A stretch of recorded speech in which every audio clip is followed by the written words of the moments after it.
He is as versatile as he is talented, and Grant Denyer is coming back to our screens to pay tribute to Australian heroes in a series of special episodes of Family Feud.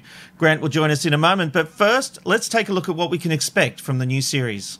Name a place you go where everyone is lying down. Katrina. Hospital. What about, I love the fact she said hospital before you work in a hospital. Grant, welcome to the Ben, Rob and Robbo show. Yeah. Oh my God. Woo. This is, seriously, it's better than Letterman. You've truly made it now, my friend. I'm liking your new digs. This is flashier than any studio that I've ever worked in. And we do it all from home. All from home. Never have to leave the house. It's a brave new frontier, and good to see you're, as always, maximising the medium. Since the first time I met you, Rob McKnight, when you were a promo producer and you came to visit me at Prime TV Wagga Wagga when I was about 9 years of age, and we made some television magic together that day. Do you remember? Mate, it was my first question that I was going to talk to you about, to bring it back to me, of course. But we did meet all those years ago.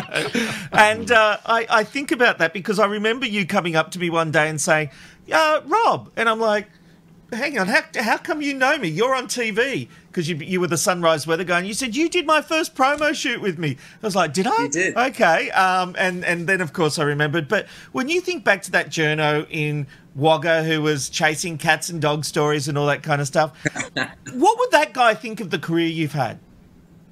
He'd be blown away. I think it's funny. I was only trying to reflect just the other day going, wow, of me as a little boy, what were my wildest dreams back then? And my wildest dreams were to race at Mount Panorama and to maybe do a live variety television grand final show. And I've managed to tick all those boxes.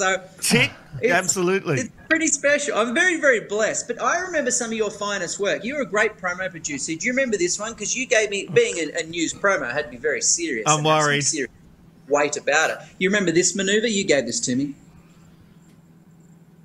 That was the promo. It was head turn. Never forgotten it. I had a tie. This is how much I was pretending. I was a kid. I was a terrible journo. I wasn't an ambulance chaser. I wasn't a political animal. I wasn't even that worldly. And I had a tie borrowed from my grandfather, who tied it for me that morning because I couldn't tie. Bless.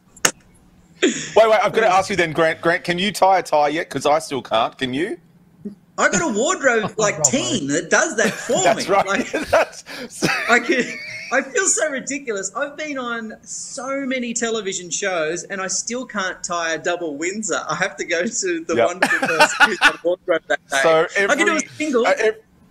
Every time I needed a tie at any point, I'd have to walk in like a little boy going, can someone tie my tie, please? So I love that we have that same experience. Well, at 42 years of age, it's still like I'm on work experience. Well, it's funny you say that, though, Grant, because you're working on these Family Feud specials honouring Aussie heroes.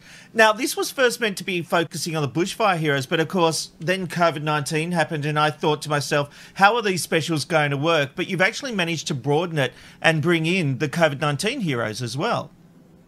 Yeah, it was... Look, Family Feud has always been good for being a ludicrously, silly, flamboyantly crazy show where people say stupid stuff. So for it to make a gear change and kind of have these wonderful Australian humans on there that we wanted to say thank you for because 2020's been so terrible. So whether they be on the front line of bushfires, the worst drought in living memory, or the global pandemic, it was quite a gear change to have to make as a format. So I wondered, how would it work? Like, are people still going to go out on a limb and say something stupid? And they do. Yeah, thank Christ they do. It is actually fun to watch, I've got to say, Grant. I've had the fortune to watch it. I have seen it. And it's actually a lot of fun. And it's that feel-good that Family Feud was. Are you glad to be back in that position, back on TV with Family Feud? Yeah, it's It's quite funny. Being welcomed back onto that set is like being welcomed back by an ex-girlfriend who dumped you. But you know what? Like, her hair still smells nice and her skin is so soft, and I still really love her. Well, you certainly came across as though you still love her when I saw the episode. I'll give you that. Yeah, it holds a very special place in my heart because it was an incredible 3 or so years making over 1,000 episodes. Is that all it was? And, yeah, nearly 4 years. And wow. Going on to win a Gold Logie, it's obviously holds a pretty special place in my heart. So nervous going back to it though. Like, it was wonderful for then, and does it still feel the same now? And just like a good ex-girlfriend, it still felt the same. you know, you mentioned there's so much we want to speak to you about, but you brought up the Gold Logie, and there's now controversy because Tom Gleeson claims to have got you that Gold Logie when Family Feud finished on our screens. What is your official feeling on the Tom Gleeson claim now? He'll claim fatherhood to your firstborn if you give him a chance. He's out of control. He's an absolute lunatic. And it was. I feel differently about it now than I did at the time, to be honest. At the time, I was racing. I'd been nominated for gold. Family Feud had been axed, and there was this great groundswell and love and support for the format. And then he jumps on at the 11th and a half hour, hijacks my campaign, whether I liked it or not, and then just ran with it. And I was in two minds. I thought, oh, this is a bit of fun. And I thought, oh, I know what's going to happen here. If I win, it'll be because of him. And I thought, I don't want to win in those kind of circumstances. Yeah. I want it to be, in my own right, on my own 2 feet. And sure enough, it happened. And he claims it. I know by fact that I was already leading before he even jumped on the bandwagon. But he's a comedian telling funny jokes, and that's what comedians do. And he's a very, very funny bloke. And then his own campaign the following year was just out of control. Absolutely. But look, Grant, I agree with you on that, but I really do think that you are very deserving of that Gold Logie with all of the stuff you've done through Sunrise and, Australia's Got Talent and all of these wonderful shows that you've been part of, the Australian Spelling Bee.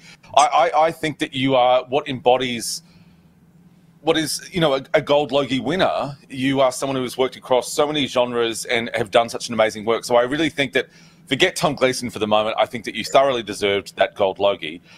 Let's bring it back to you and I now, though, for a moment. And obviously we work together. Speaking of ex-girlfriends? You, Cheryl, myself, we worked on the glory days of Sunrise, but it wasn't until Studio 10 where I visited the set of Family Feud that we finally got to share the screen together in a wonderful way. Let's have a look at that now. Right, Mr. Denyer, welcome to the show. It's great to have you here on Studio 10. Thank you, Robbo, and thank you for calling me Mr. Denyer. Well, I've always respected you for so long. Is it the height thing? I think it is. Yes, it's, I'm trying to give you some respect. Now, it was I still respect you now. If I'm probably taller than you, still taller than, no, cheating. He's grown a few inches. That's not bad. The other thing that I loved... I've got the Daryl Summers Cuban heels now, which I wear as at all time. So between that's another lawsuit. That'll be a lawsuit this way. Yeah. Mr. Summers doesn't really like us. Or push my fringe up for another 2 inches right there. So that. Well, Grant, let's just say that Anthony Kalia needs all the inches he can get. So let's move on now really quickly. We then established you and I, which I love, because you've always been such a lovely man, and given your time so freely. It started off when I made a phone call to you. You were so lovely. We said, we need Grant Denyer as part of this. I was doing a shark dive. It was early in my reporting, and we made a phone call to you. We'll chat about this in a moment, but let's have a look at it. It's a pretty big step for me because in almost 25 years, this is the closest I've ever come to the ocean. Normally I put a bit of sea salt spray in the hair and watch a bit of Bondi Rescue, but today it's time for me to stand up. The panel have set me a challenge to conquer and face my fears and get back in the water with great white sharks. If Alison Langdon can do it, I can do it too. I can't do it. I'm not going to do it. I'm not going to get in it. That's scared. Yes, I'm not going to get in the cage. I'm sorry. Well, maybe I'd get file vision or something, but I'm not getting in the cage. I'm not doing it. Sorry. But Grant Denyer did it. What? Grant Denyer did it for Sunrise. Okay. Let's see. Hello. Hello, Mr. Denyer. It's Robbo. Hey, Robbo. What can I do for you? They want me to do a shark dive story, but I don't know if I should. Do you think I should? That's an easy one, Robbo. Look, if you want to do prime time, mate, all I can say is you got to get in the water. You do. Oh, prime time. Okay, yeah. The real winner is television. Beautifully said, Robbo. You're the best, Mr. Denyer. Thank you. Bye. Love you. Grant's words of wisdom couldn't have come at a better time. We'd arrived, and the bait was set.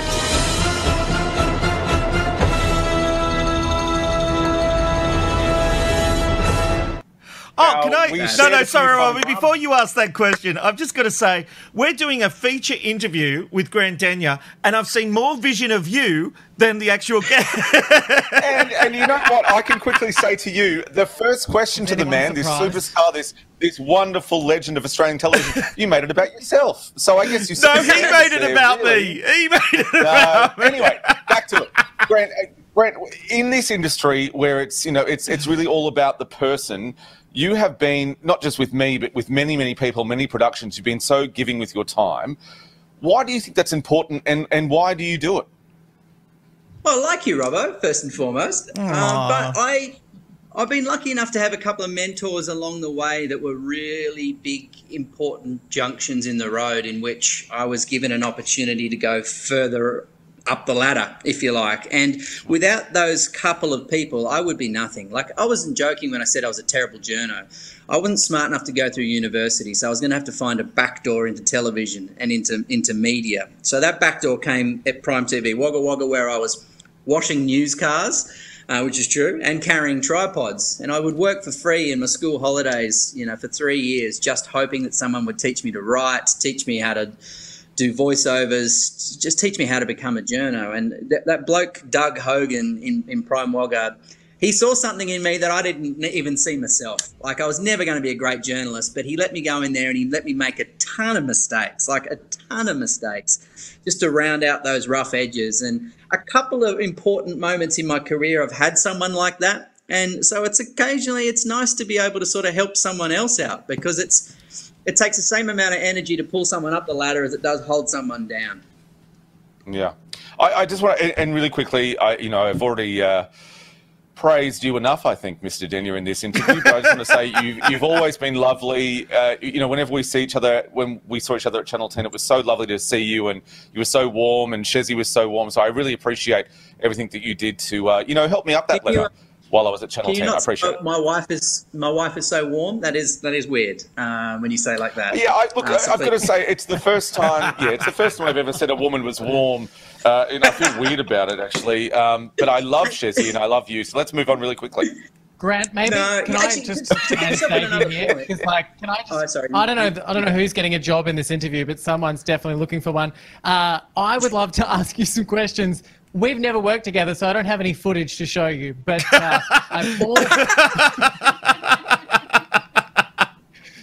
it's true. Anyway, but I wanted to ask you, because you've had a real passion for radio over the last 5 years, and you've worked across the country with so many familiar faces. Can you tell me, which show you enjoyed working in radio on the most?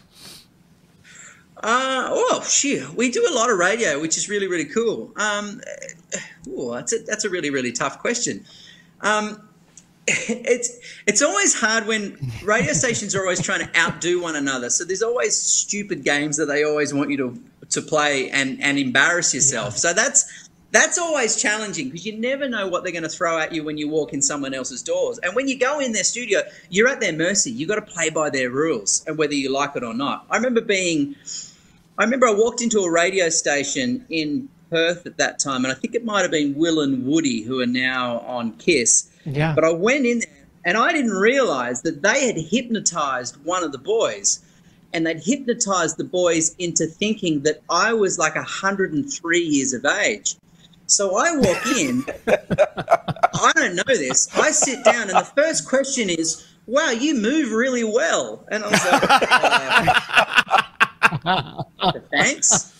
And so I started chatting about TV and motor racing, and they said, "Wow, you've still got your license even at this age." And I just and you were shrinking. I don't. Yeah, I'll keep going. I have no idea what's going on here. And it wasn't till a hypnotist came out, touched me on the shoulder. I went all funny. He's obviously hit me in a pressure point or something. Then they released the host that they declared that he thought I was a 103-year-old TV presenter. So that's just the norm. Brilliant. So that gave you the thrill of radio, Grant. Yeah, that was like, wow, you can really get away with this sort of stuff. This is amazing. And then all of a sudden, like, wow, what are we capable of doing on radio? So I've always had a passion for radio. It's cool. I think your passion is like it's obvious, and I really enjoy listening to you on radio. And you've definitely worked with a lot of co-hosts. Now, I just didn't want to ask for favourites or get you to throw anyone under the bus. I thought of a really fun thing to play a bit of a game with you. Now, can we do maybe kiss, marry, kill with 3 of these co-hosts? Can you play along? I know how much stuff that comes from your shows and podcasts that makes it into mainstream media. So this is bloody dead. No, we're going to play it. We have to. This will be fun. I've given you 3, and there's ways in which you've been in radio and television. You know how to be able to work the magic. Just tell us the truth. Anyway, Ed Cavalier, M. Rossiano, Evie Jones. We want kiss, marry, kill. Ed Cavalier, M. Rossiano, Evie Jones. I'd kill Ed before he killed me because he's huge. Yeah. I don't know if you've ever seen Ed without his shirt on. There's a famous photo of him in a swimming pool, and if you've seen that photo, it looks like he's holding me, teaching me to swim in his arms. So I'd get on the front foot and take him out first. I'd kiss M. Rusciano. And then I'd quickly duck the right hook that she would send me for doing it. And then I would marry Evie Jones because she really makes me laugh. She's an absolutely wonderful lunatic. What a perfect answer, trying to avoid any headline-making statements that you've done it, Grant. Well done. We've read between the lines on this. We know where you're going with all of those. But I will say, though, because radio chemistry is so important between its co-hosts. I mean, how important is it for you when it comes to, palling up with someone in radio? And how important is chemistry between co-hosts? Well, I'd never been a host of a radio show before until we got that job in Sydney, and radio tends to work pretty funny. Sometimes they go, "Hey, let's tick a couple of boxes. Let's get a guy from television. Let's get a comedian, and let's get a wonderfully funny feminist, and then throw them together because we've ticked 3 great boxes. The show should work." And that doesn't always work that way. So it takes time to bed down, to get to know your strengths and weaknesses. And I was a rookie. I had no idea about radio, and I also had a lot of respect for the experience that the other guys had. So I sort of put myself in their hands and then had to learn along the way. And that wasn't easy because, I was making mistakes and I was green, and that's hard for them being veterans of the industry like Ed was, but he was a pretty good coach, and he'd pull me aside and he'd teach me a lot. But, dynamic is not something that you can make overnight. That's just it's a black art that very few, even back to that era when we first became, #1 on Sunrise. I don't think any of us in our own right were particularly the best talent. I certainly wasn't the best weatherman, but just the ensemble kind of just worked for no rhyme or reason. Koshy was just a weird financial nerd with not a lot of television, hosting experience like that. But it just worked, and that was by sheer chance, not because we were all the best at what we did. Well, you are the best at what you do. I can't imagine anyone else hosting Family Feud and doing all the shows you've done, Grant. You've had highs, you've had lows, but we absolutely love you. Thank you for being on the Ben, Rob and Robbo show today. It's been so much fun. Thank you, gents. And please don't write anything bad about me, in the mainstream media. I like to keep this nice guy attitude going on for just a little bit longer. We love you. Thank you, mate. Thank you, Grant. See you guys. And you can watch the all-new Family Feud this Sunday night at 7:30 p.m. on Channel 10. It's the Ben, Rob and Robbo, Ben, Rob and Robbo